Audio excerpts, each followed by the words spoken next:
Market ni tak peduli kau siapa bang, kan? Dia akan makan kau pelan-pelan, tahu-tahu kau mati. Senang kata, market dalam forex trading ni sangat kejam. Sangat kejam. Dia umpama kau tengah lawan seekor raksasa yang lapar, yang kerja dia nak makan trader je. Kalau kau tak tahu permainan dia macam mana, kau akan jadi dia punya makanan.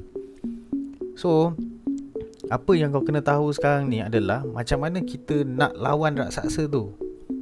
First thing first kali, kau jangan percaya dengan emosi kau. Sebab tamak dan takut adalah musuh utama yang mana akan ganggu kita punya decision making. Kau kena jadi mesin sikit lah. Sebab apa? Supaya kau tak ada emosi. Yang kedua, kesabaran itu adalah kau punya biggest weapon.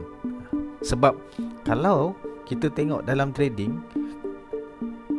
nak dapatkan setup yang terbaik, kita kena tunggu. Yang ketiga, risiko tu adalah pembunuh senyap. Risiko ni ada dekat mana? Dekat kau punya layer, dekat kau punya total lot, dekat kau punya leverage sebenarnya. Okay? Apa yang kau kena faham adalah market ni, dia adalah satu benda yang dikawal oleh entiti yang kau tak nampak. Kau rasa harga tu bergerak secara random kan? Tapi sebenarnya salah. Sebenarnya dekat belakang tu ada big player yang tengah main. Dia umpama boneka kan? Seorang main belah kanan, seorang main belah kiri. Ada yang naik, ada yang turun. Ada ke kanan, ada ke kiri. Kau kena hati-hati kat situ. And then market ni tak pernah salah. Yang salah kita.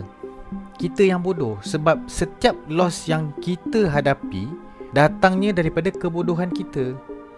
Berhenti salahkan market dan accept kita punya kelemahan, kita perbaiki benda tu. And then trading bukan untuk orang yang lemah. Hanya mereka yang sanggup sahaja untuk merisikokan duit diorang, masa diorang, tenaga diorang, diorang boleh jadi trader. Kalau kita ni nak into the scene dengan trading tapi takut untuk kehilangan duit, better kita stay away.